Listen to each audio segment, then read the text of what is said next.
орчин Монгол улсад чинь 320 гаруй сум байгаа учраас тэр суурин болгоно л бас очиод хөгжүүлвэл залуучууд бидний орон зай бол бас хэрэгтэй байгаа ахал гэж хардаг. Одоо юу гэдэг өглөөс ирэл бүтэн өдөр өнгөрөхөд юу хэрэгтэй байна те тэр бүхний чинь тодорхой хэмжээгээр хот нөхөх хэрэгтэй байхгүй юу. Тэгжиж өсөх чадвартай яжиж тэгжиж амьдралын чанар сайжирна. Хамгийн том хөдөлгөх хүч бол ойдлогоогийн ажлын байр, эдийн засгийн дагсан эдийн засгийн боломжууд бол хамаагүй айгүй том боломж болж байгаа.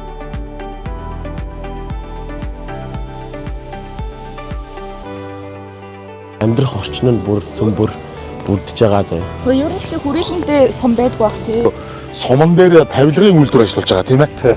Ийм залуу бизнесмен хөдөлмөрч ийм залуу байгаа. Тэгээд сайхан олцгоороо. За сайхан олоорой. За. За одоо идлээстэй. Оо хин хамбог тийм үү? Ямар гоё юм бэ? Амар хөгжсөн юм шүү. Сургууль нийгэм гоё олон улсын хөтөлбөр хэрэгжээд суманд байгаа мөртлөөс ингээ гадагшаа сургууль тэтгэлэг аваад явах боломжтой шээ.